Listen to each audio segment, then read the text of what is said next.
ایک یتیم جو نہ لکھنا جانتا ہے نہ پڑھنا جانتا ہے، عرب کے ایک ایسے ماحول میں پیدا ہوا جہاں ایجوکیشن کا نام و نشان نہیں ہے، اور ابھی آپ کو ایک چھوٹی سی ریاست بھی پوری طرح نہیں ملی مدینہ کی، اس میں بھی چاروں طرف آپ کے دشمن۔ مسجد نبوی جتنی بڑی ہے نا، اب پورا مدینہ نبی کے دور میں اس سے چھوٹا تھا۔ سمجھ میں آ رہی ہے؟ جو مدینہ شہر تھا نا، آج جو مسجد نبوی ہے مدینہ شہر اس سے چھوٹا تھا۔ کوئی ماہر آدمی ہو نا، آپ کو بتائے گا مسجد نبی کے اندر یہاں حضرت ابو بکر کا گھر تھا، یہاں حضرت عمر کا گھر تھا، یہاں حضرت ابو ہریرہ آیا کرتے تھے، یہاں یہ ہوتا تھا، یہاں پوری مسجد نبی کے اندر پوری مدینہ کی تاریخ ہے۔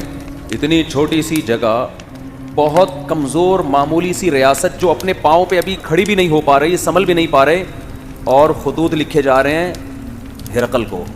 ہے بھائی، خطوط کس کو لکھے جا رہے ہیں؟ بڑے بڑے ملکوں، اس وقت ایسے جیسے رشیا، امریکہ اور برٹش، ان حکومتوں کو خطوط لکھے جا رہے ہیں۔ اس میں کیا کہا جا رہا ہے؟ انی رسول اللہ علیکم جمیعا، مجھے گاڈ نے میسنجر بنا کے بھیجا ہے کہ اس کی طرف۔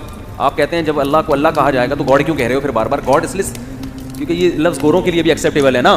گاڈ کو تو وہ بھی مانتے ہیں نا، اللہ کو نہیں مانتے، گاڈ کو تو مانتے ہیں نا، تو اس لیے میں گاڈ کا لفظ استعمال کر رہا ہوں۔ اب میں آپ سے ایک بات عرض کر رہا ہوں کہ دنیا میں اس سے بڑے سفیر کی کوئی مثال مل نہیں سکتی، جو دعویٰ بھی کر رہے ہیں اللہ کی طرف سے تمام انسانوں کا رسول، اور اس دعوے پر عمل بھی کر کے دکھا رہے ہیں۔ بڑے بڑے بادشاہوں کو خطوط لکھ رہے ہیں۔ بعض بادشاہوں نے جب آپ کا خط دیکھا تو اسے پھاڑ دیا۔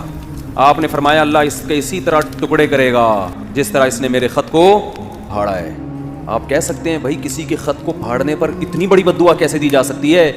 بات یہ ہے کہ دعویٰ جتنا بڑا ہو، اس دعوے کا انکار بھی اتنا ہی بڑا جرم ہوتا ہے۔ اس کے ذمہ لازم تھا، کیونکہ نئے پیغمبر کا لوگ انتظار کر رہے تھے، لوگوں کو یقین تھا کہ حضرت عیسیٰ ابن مریم آخری نبی نہیں ہے۔ عیسائی بھی انتظار کر رہے تھے، یہودی بھی انتظار کر رہے تھے۔ ایسے موقع پہ اگر کوئی دعویٰ کرے تو دعویٰ سنتے ہی اس کو پھاڑ ڈالنا، یہ اللہ سے دشمنی لینے کے مترادف ہے۔ اس لیے رسول اللہ صلی اللہ علیہ وسلم نے فرمایا لا يسمع بی احد من هذه الامہ یہودیا کان او نصرانی